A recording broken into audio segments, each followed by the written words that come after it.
Muy buenas tardes, me alegro mucho estar aquí. Muchísimas gracias a Elizabeth y al equipo. Y bueno, yo soy Juana Bishop de Odin. Odin es una empresa, es un B2B proveedor, un especialista en deporte electrónico. Entonces, tiene el deporte electrónico, el eSports, la potencial de ser la siguiente pasión después del fútbol. Yo creo que sí. Entonces, ¿quién conoce eSports?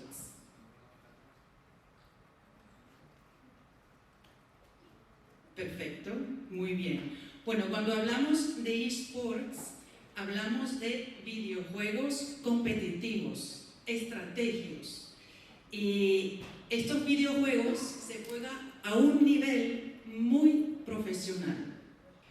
Y también aquí en Latinoamérica, en Brasil, en Chile, en México, hay muchos equipos profesionales y muy exitosos.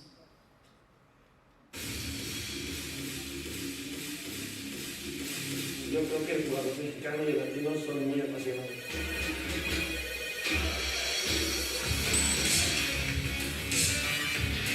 Bueno, en este país estamos bastante divididos y creo que igual sí el tema de los videojuegos es una forma de integración también. La victoria de Micaela demuestra la calidad y competitividad del jugador mexicano. El futuro de los eSports en Perú es bastante prometedor, de hecho estamos cada vez creciendo más. Creo que deberíamos nosotros tenernos confianza en los talentos que tenemos. Acá el fanático va todo por su equipo. Me parece impresionante cómo solamente un juego nos puede hacer conectar tanto. Un montón de gente dice esta cuestión de que mirar a alguien jugar un videojuego es aburrido, cuando en realidad es lo mismo que mirar a alguien jugar un partido de fútbol. ¿Por qué te puede parecer entonces aburrido mirar a alguien jugando una partida de League of Legends, de Valorant, un partido de FIFA? Es lo mismo.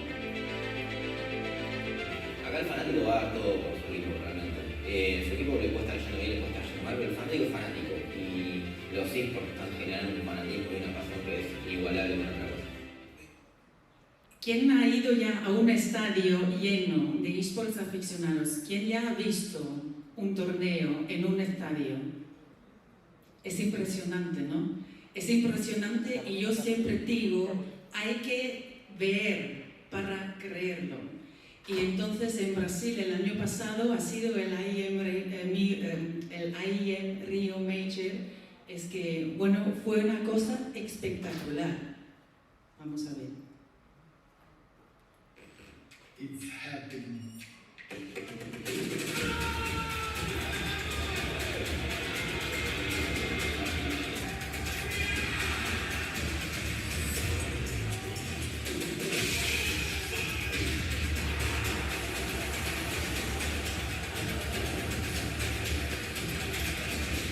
Un beijo é nosso. Es increíble, hay mucha emoción, ¿no? Y entonces yo siempre digo que ya se puede comparar eventos del eSports con eventos de deporte tradicionales, porque hablamos de una audiencia enorme. Por ejemplo, en ese ejemplo del IEM Rio Major, más que 100.000 asistentes, más que 1 millón de premios y más que 50 millones de fans han visto este partido, este torneo. Es increíble. Bueno, los eSports yo los veo como una oportunidad gigante. Este mercado está creciendo muchísimo y por eso también es una oportunidad enorme para las casas de apuestas. Cuando miramos al volumen de las apuestas en eSports, el año pasado casi llegó a 13 billones de dólares. Y dentro de 5 años esa cifra va a doblar. Y es increíble. Como he dicho antes, ya el deporte electrónico se puede comparar con deporte tradicional. Cuando miramos a los jugadores, la audiencia, el premio, y siempre me gusta hablar sobre el premio de Dota 2 porque es algo muy especial. En el 2021 el premio del Dota 2, del The International, que es como el mundial de Dota 2, ha sido 40 millones. Y eso es increíble. Y siempre cuando yo hablo del premio, si yo digo, bueno, eso es lo que se puede ganar, todo el mundo me mira y dice, ay, Juana, yo no tenía ni idea, no lo sabía, wow, qué grande. Sí, esto no es un fenómeno pequeño, esto sí es la realidad. Bueno, Adam Samuelson, que es el exdirector de eSports en Betway, él dice, los eSports son importantes para nosotros, no porque estemos captando personas de una edad específica demográficamente, sino porque hay una gran demanda de aficionados de eSports que quieren apostar en su equipo favorito. A ellos no les gusta tanto el deporte tradicional, a ellos les encanta el deporte electrónico y por supuesto sí, siguen a su equipo favorito. Bueno, por ejemplo, el año pasado la audiencia global superó 500 millones. Eso es una cifra gigante. Y de estos más que 500 millones, 70 millones fans están aquí en Latinoamérica. Y entonces esto son un 13% del nivel global. Una cosa que es muy importante saber es que la edad media de un eSports apuestador es 25 años. Y entonces, ¿a quién le gusta trabajar en temas estratégicos? ¿Quién trabaja con temas estratégicos? ¿Quién le gusta la estrategia? Bueno, hay que fijar en los eSports, porque esta persona que tiene 25 ahora tiene la potencial de quedarse con una casa de apuesta 20 años, 30 años, 40 años, y a ellos sí les gusta el deporte electrónico. Aquí se ven las cifras para Latinoamérica y también se ve muy claro que está creciendo. Esto es, el mercado sí es masivo. Y también lo que quiero compartir es, ya trabajamos con casas de apuestas en Latinoamérica y para algunas, el eSport ya está debajo de los 5 deportes claves. Y entonces no se puede evitar, el crecimiento ya está y ese grupo de eSports aficionados ya está, sí existe. Entonces, esto es, Marek Sucha es el cofundador y él dice, todos los esports principales dentro de las apuestas como el Counter-Strike, el Dota 2, el League of Legends, tienen más de 10 años. Y entonces, estos jugadores que jugaron a sus 20, ahora están en sus 30. Ellos sí tienen su trabajo, tienen su dinero y también quieren apostar, como es en el deporte tradicional. Cuando hablamos de deporte electrónico, bueno, existen diferentes títulos, ¿no? Pero los títulos más importantes son Dota 2, League of Legends y Counter-Strike. Más que 90% de las ganancias vienen de esos 3 títulos. Y ahora vamos a ver cómo se emociona.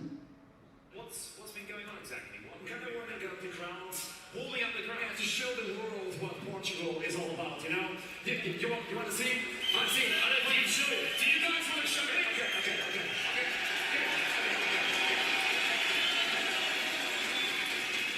Portugal, touch me. Isso. Mãos nos ombros. It's going well. Okay. Lindo. Aos 3. Saltamos e rebentamos com isto. 1, 2, 3. 1, 2, 3. Mais uma. 1, 2, 3. Vamos à frente. Bora lá. Vamos bater no ar. Já aquecemos os pés. Estás pronto? Are you ready? Yeah, I'm ready for this, man. Let's do it. You gotta clap for me. Okay. And when we do it, okay, we're gonna scream. Okay. 1, 2, 3. 1, 2, 3. 1, 2, 3. 1, 2, 3. 1, 2, 3.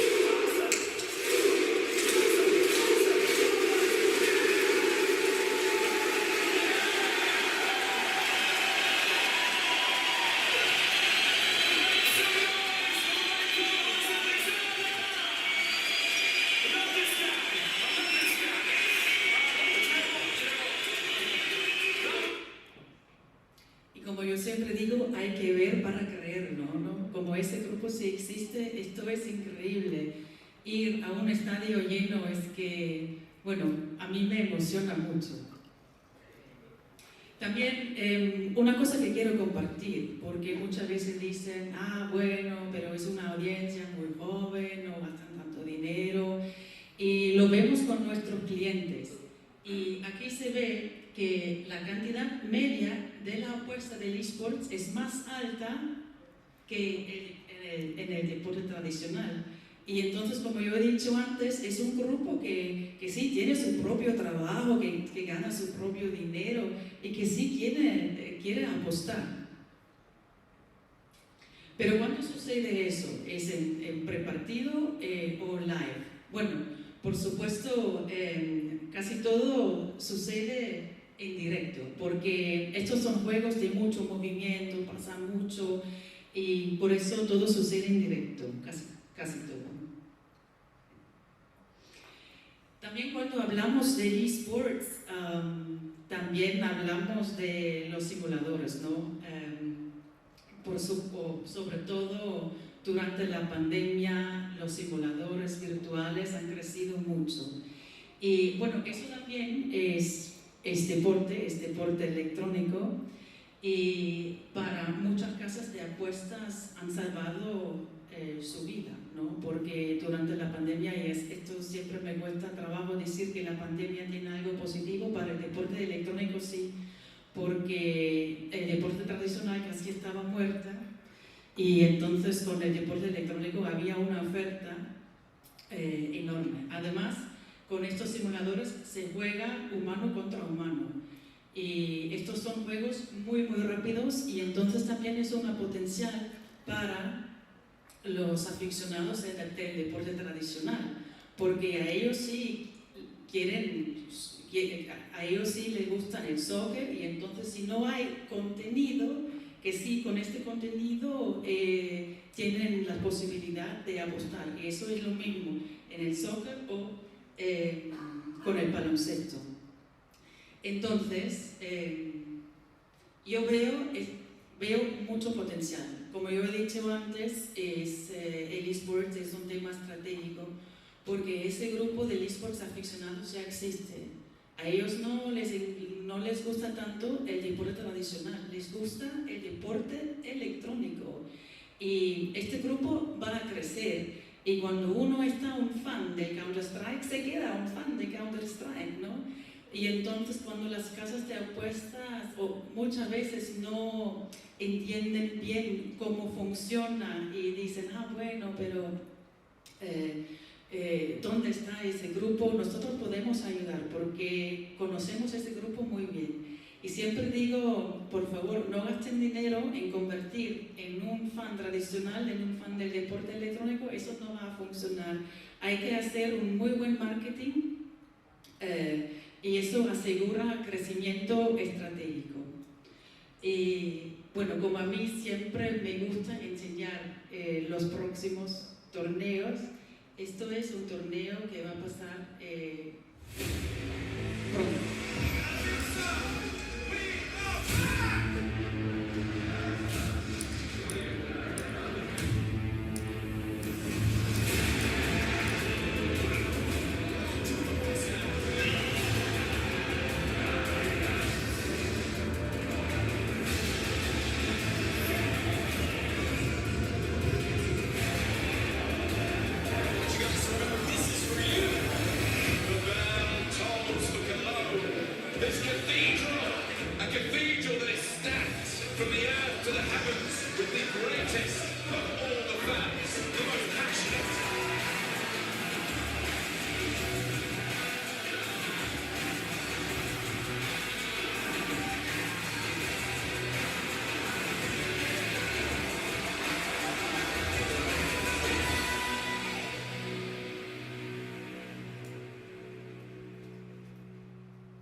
Muchísimas gracias.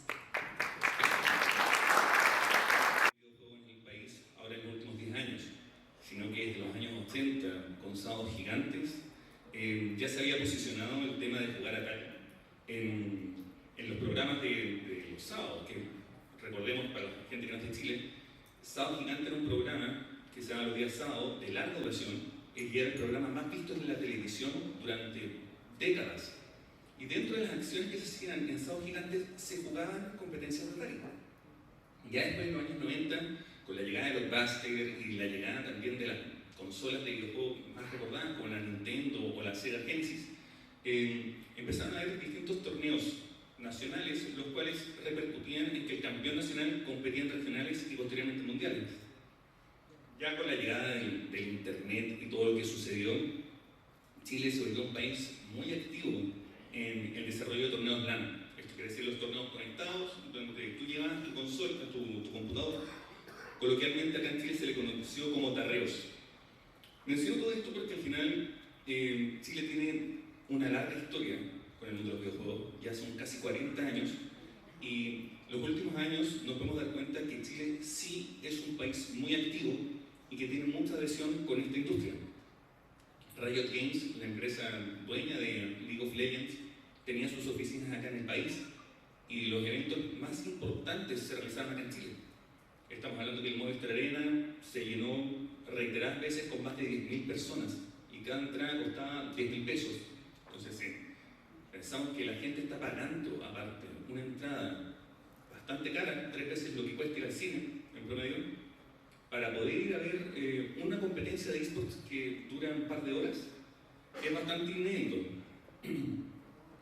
Y la situación actual es que Chile tiene muchísimos atletas y deportistas que son profesionales en esto, que se dedican a jugar a tiempo completo en los videojuegos y se tratan de ganar la vida con esto. ¿Ya? Tal como puede ocurrir en el mundo del e-gaming, que hay gente que se dedica profesionalmente a esto, en los videojuegos también ocurre, que hay toda una disciplina de trabajo y las carreras profesionales de otras características, pueden ser del área de salud, del área del marketing, de la ingeniería, de la economía, se empiezan a relacionar en esta industria. ¿Por qué? Porque hoy en día se necesitan que nuevos perfiles profesionales ingresen a esto. Ya avanzando en lo último, hay que entender que Chile este año va a ser el país sede de los Juegos Panamericanos Santiago 2023, que se van a desarrollar durante octubre y noviembre. Dentro de los Juegos Panamericanos ya está confirmado que van a haber competencias de esports. Se va a jugar Dota 2 y se va a jugar eFootball. Y Chile, como país sede, va a estar participando ahí y va a tener 4 selecciones buscando las medallas panamericanas. Ahora, no es primera vez que estas citas internacionales como los deportes de invierno, los deportes olímpicos y otros tienen como invitados a los videojuegos, ¿ya? Pero esto no es nuevo. En los primeros años de los Juegos Olímpicos también se hicieron invitaciones de arte y de cultura y así. La diferencia está en que hace 6 años se está discutiendo la inclusión de los esports como un deporte en el Comité Olímpico. El Comité Olímpico Internacional, ustedes pueden revisar sus actas, y la discusión es si los deportes electrónicos pueden ser considerados un deporte y pueden llegar a las Olimpiadas. Para muchos sí, es un deporte, tal como estaba diciendo en la presentación reciente el chico de Las Vegas, pero para otros no. ¿Por qué? Porque los videojuegos tienen un problema en particular, que los videojuegos tienen un dueño, tienen un publisher, pertenecen a una empresa. Esto quiere decir que tú, para poder jugar ese videojuego, tienes que pedir permiso. Y ese ha sido el principal problema, el principal escollo que hay con el Comité Olímpico Internacional, que tienen que pedir permiso para poder jugar. Pongo un ejemplo. ¿Cuántos de ustedes conocen el videojuego FIFA? ¿Pueden levantar la mano? Ya, perfecto. Veo que gran parte de los asistentes conocen el juego. El juego FIFA se deja de llamar FIFA ahora, en un mes más. ¿Por qué? Porque Electronic Arts, que es la empresa dueña de esa licencia, que tenía la licencia de FIFA, decidió no seguir pagando los derechos.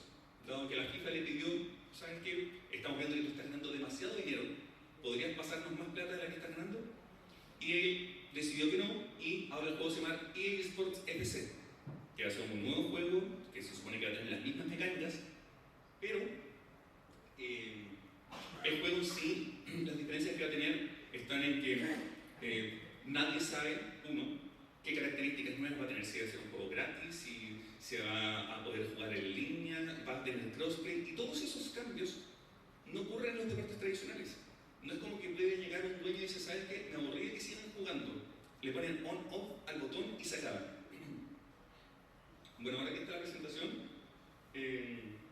como les comenté, mi nombre es Tomás Mosqueira, yo soy periodista, tengo un magíster en comunicación estratégica adicionalmente, soy profesor universitario, hago un curso de historia de los videojuegos y hago un curso sobre esports en la Universidad de Desarrollo. Soy director de la agencia For The Win, que está especializada en temas de gaming. Y bueno, tengo, como mencioné, 15 años de carrera profesional, trabajé varios años en medios de conexión también, el Diario El Mercurio, Canal 13, Fox Sports Chile, entre otros. Datos sobre Chile. Como les dije, Chile es un país que consume muchos videojuegos y con pandemia esto aumentó aún más, ¿ya? Podemos ver un poco también de que hay más dispositivos de teléfonos móviles que personas en Chile. Y otros antecedentes que han salido en la última semana, Chile es uno de los países a nivel mundial que más tiempo pasa frente a la pantalla, está dentro del top 20. Y de la misma forma también es un país que, pese a ser pequeño en población, es un país que consume muchos videojuegos. Esto lo dicen los distintos análisis y estudios. Chile es un país gamer. Esto es una línea de tiempo que les voy a mostrar brevemente con respecto a los avances que han habido con la historia de los esports acá en el país. Como les mencioné, está el tema de Sábado Gigante. Sábado Gigantes es un programa muy popular que ocurrió durante décadas en Chile, en el periodo de la dictadura, y habían competencias de año. ¿En qué consistían estas competencias? Las madres tenían que superar distintos tipos de etapas a lo largo del programa hasta que llegaban a una etapa final donde podían ganar un gran premio, que este premio podía ser un auto, una lavadora o algún electrodoméstico importante. Y una de estas etapas, las madres o padres tenían que llevar a su hijo y su hijo tenía que jugar Atari. Y aquel que consiguiera el mejor puntaje en el menor tiempo posible pasaba a la siguiente etapa. Este es un caso bien insólito. Blockbuster, que en paz descanse, cuando existía en Chile, hizo las clasificatorias nacionales para poder participar en un mundial de Donkey Kong Country. Un joven de Chillán clasificó y fue a jugar un regional a Miami. Estamos hablando que esto es el año 1995, si no me equivoco. Estamos hablando hace 28 años atrás, ya habían competencias, comillas, importantes de esports donde implicaban viajes, implicaban visas, implicaban premios.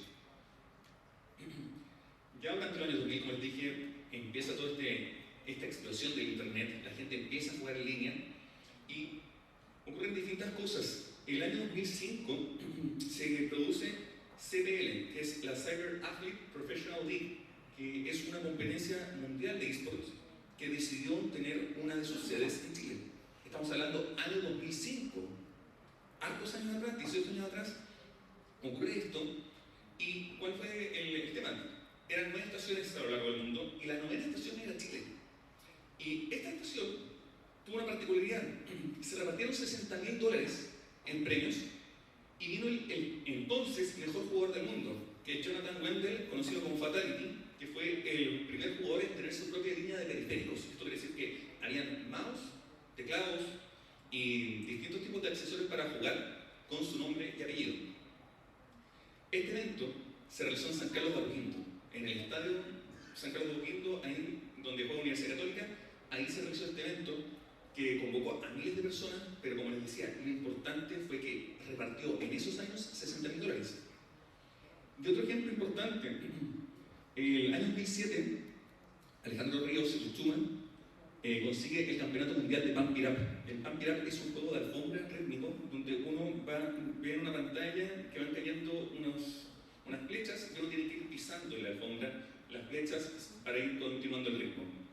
Estamos hablando que ese juego en particular repartió $30.000 en prize pool. O sea, suma en esos años se llevó $30.000. Ya con los avances de los esports y lo que ha ocurrido, estamos viendo que se empezó a profesionalizar esto en Chile. Aparecen personas como Felipe Zúñiga, que vemos en la foto de la izquierda, el killer jugador chileno de Iquique, de StarCraft 2, que fue contratado por Team Dignitas, uno de los equipos de esports más importantes de Europa en su momento. Y al lado derecho ya podemos ver que aparecen estas ferias masivas como FestiGame, que FestiGame ya lleva más de 10 años desarrollándose y convoca 15.000 personas por día. Estamos hablando de 45.000 personas por fin de semana. Chile no es un país tan grande y que moviliza tanta gente, pero que vayan 15.000 personas a una feria gamer pagando lo que pagan por ir solamente a ver instancias de videojuegos, no deja de ser relevante. Ya acercándonos un poco más a la actualidad, podemos ver que Chile cuenta con distintos campeones mundiales, ¿ya? De izquierda a derecha, King Blue River, que fue campeón de la EVO, el principal campeonato de juegos de pelea en el 2015. Después el chico con la bufanda blanca, Gonzalo Barrios, chileno, 17 años, se fue de Chile. Un chico de Chillán que decide irse a buscar ser profesional en Estados Unidos y se convierte en el mejor jugador del mundo de Super Smash Bros., el juego de Nintendo. Nicolás Rovilar, la persona que año siguiente, el año 2019, gana el Gran Premio de París en Gran Turismo, ¿bien? Convirtiéndose en uno de los campeones mundiales de ese año. Matilda Petrasic, que es la chica que vemos a la derecha, ella fue campeona junior de Pokémon. Podemos ver abajo a la izquierda KLG, que fue un equipo histórico dentro de la historia de los esports en Chile, consiguiendo múltiples títulos y siendo el gran campeón de la región. Y la foto de abajo, que se ve Movistar Arena lleno, eso fue el año 2015 en el apoyo que deberían, ni tampoco pueden desarrollar su carrera, dado que en Chile no existe el apoyo que sí existe en otros países del mundo. Y al lado derecho vemos a Paula Neguil, conocida como la Bastarda. Ella rompió todos los récords jugando acá en Chile, Valorant, y fue contratada por un equipo brasileño y actualmente ella juega por Team Liquid en Brasil. Y es considerada una de las mejores jugadoras del mundo en Valorant femenino. Estamos hablando de que ya esto es reciente, estamos hablando de Paula, sigue ganando todo el día de hoy, los géneros ganaron la semana pasada. Y hoy Chile sigue teniendo grandes referentes a nivel mundial de este tema. Lo que les estaba comentando al principio de esta presentación, Chile ahora tiene un nuevo desafío, se van a jugar los Juegos Panamericanos y los esports van a ser parte de esta competencia. Van a ser un evento side, van a recibir medallas, pero estas medallas no van a estar en el medallero oficial. Esto ya se aprobó, esto fue un acuerdo que cerró los Juegos Panamericanos con Global Esport Federation, ¿ok? Y ahora Chile, ¿qué es lo que tiene que hacer? Buscar hacer estas clasificatorias para poder tener a los mejores representantes de Chile e idealmente conseguir una medalla o obtener los mejores resultados ahora en los Juegos Panamericanos que se van a desarrollar en octubre y noviembre. ¿Dónde está el reparo? Principalmente que para poder participar en los Juegos Panamericanos Chile necesita tener un reconocimiento por parte del Ministerio del Deporte o el Comité Olímpico de Chile donde reconozca que los videojuegos son una actividad deportiva. Y ahí es donde volvemos a lo que les estaba diciendo inicialmente, que la discusión es muy difícil porque siempre van a haber actores encontrados que consideran que los esports no deberían ser considerados un deporte dado que tienen un dueño. Ese es el principal problema y esa es la gran piedra de tope. A diferencia del deporte tradicional, nadie se puede... El básquetbol lo inventó una persona, pero nadie puede decir que es dueño del básquetbol ni cobrar por jugar básquetbol. Lo mismo con cualquier otro deporte tradicional. Con los esports sí. Y ahí es donde el Comité Olímpico y el Ministerio del Deporte están contratados. Bueno, ahora dejo abierto el espacio para preguntas o conversaciones que quieran tener relación. Interesante las dos exposiciones, tanto de Olin como de mi amigo especialista aquí en Chile. Entonces, viendo esas estadísticas de la historia acá en Chile de los gamers, de los eSports, lo que comentó también Juan, podemos concluir, corríjanme si me equivoco, pero en el perfil de los jugadores del eSport podemos mirar que tranquilamente podrían estar conectados en esta pasión más de 30 años sin ningún problema. O sea, alguien que empieza a jugar ahora en este mundo digital, los niños a partir de los 2 años están agarrando los smartphones, ¿no? Entonces podrían estar 40, 50 años conectados al eSport. Esa sería una proyección. Y la pregunta es, ¿hay algún tema relacionado al juego responsable en este tema del eSport? Porque hay mucha pasión, adrenalina, como lo hay en el fútbol, que es el deporte más popular aquí. Es muy muy buena pregunta. Como has dicho, el esports aficionado sí tiene la potencial de quedarse con una casa de apuesta, en este caso 30 años o 40 años. Y cuando hablamos del juego responsable, es lo mismo como en el deporte tradicional. No hace falta inventar cosas nuevas. Y también lo que pasa es que muchas veces me preguntan, ay bueno, pero son tan jóvenes y no tienen 18. Nosotros hicimos un análisis de todos los jugadores de los mejores equipos del Dota 2, League of Legends y Counter-Strike. Y más del 95% de los jugadores tienen más de 18 años. Y entonces es ¿cómo es la palabra?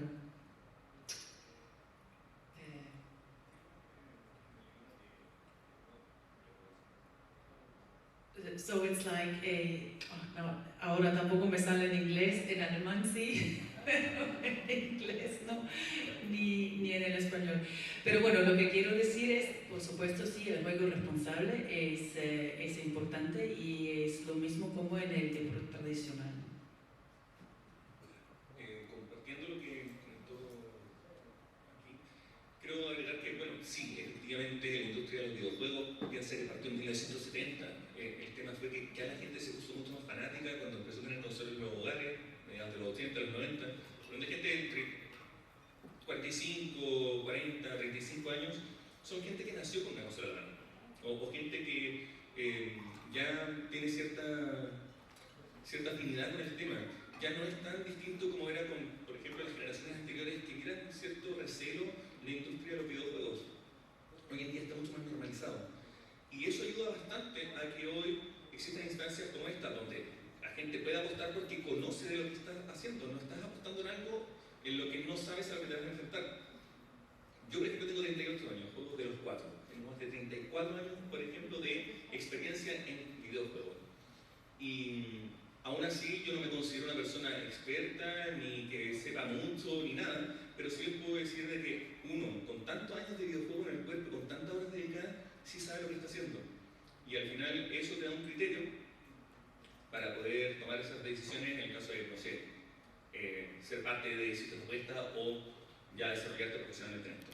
Respondiendo a lo que estabas también diciendo de la edad, hay que entender que el gamer, el promedio de edad, según los estudios de videojuegos, son 35 años. Y en Estados Unidos esto aumenta 5 años más. Entonces todo el mundo juega hoy en día. Ya distinto es lo que juegas. Puedes jugar un Candy Crush, o estás jugando solitario en tu casa, o juegas League of Legends, o Dota, o Counter-Strike.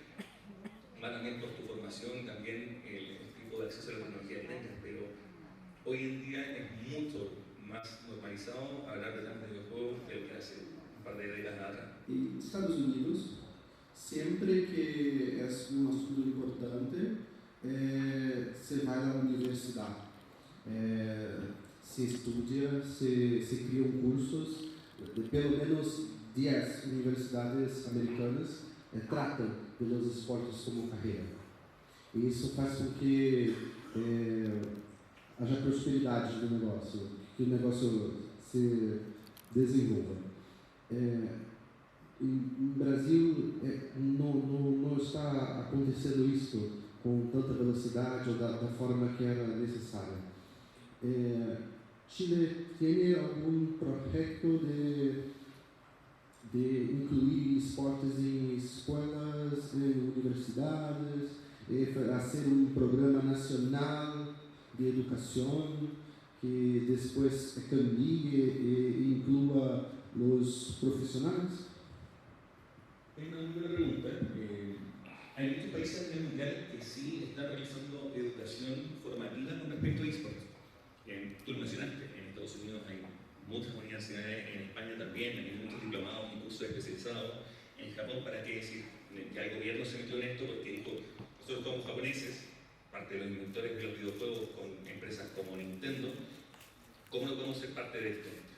Y los japoneses, el Ministerio de Economía se está involucrando en esto, el Ministerio de Turismo se está involucrando en esto,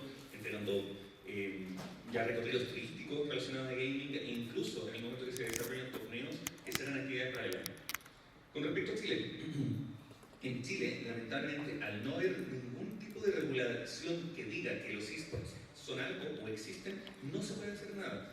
Si los esports estuvieran reconocidos como un deporte o como una actividad deportiva, sería todo mucho más fácil, porque uno podría postular a fondos públicos y empezar a hacer, tal como se hacen talleres extraprogramáticos después del colegio, de fútbol, voleibol o baile. Uno podría hacer talleres de esports, pero eso no cae dentro de una losa de deporte o de recreación, sino que cae en una losa de ocio finalmente. Lo que se necesita en particular en Chile es que se regule esto, que finalmente se reconozca que los esports son algo, ya sea una actividad deportiva o una actividad profesional para algunas personas o alguna actividad incluso empresarial. Algo tiene que aparecer. Pero al no aparecer nada, lamentablemente es muy difícil poder hacer ese proceso educativo. Sí se están haciendo campeonatos universitarios, sí se hacen campeonatos escolares, pero todo se hace muy sobre la marcha y todo se está haciendo de forma muy a pulso, por decirlo así, muy de empuje, sin un apoyo o un respaldo oficial. Para cerrar la pregunta, en Chile sí hay mucha gente interesada en que esto resulte. En Chile sí hay mucho capital intelectual, hay gente muy profesional, con mucho conocimiento, que quiere que esto resulte, porque se los mostré, hay muchos campeones mundiales y hay mucho talento escondido acá en el país. ¿Quién se anima a invertir en eSport? Y la otra es, ¿quién se anima a aprender y ser parte de este apasionante vertical del juego? Entonces,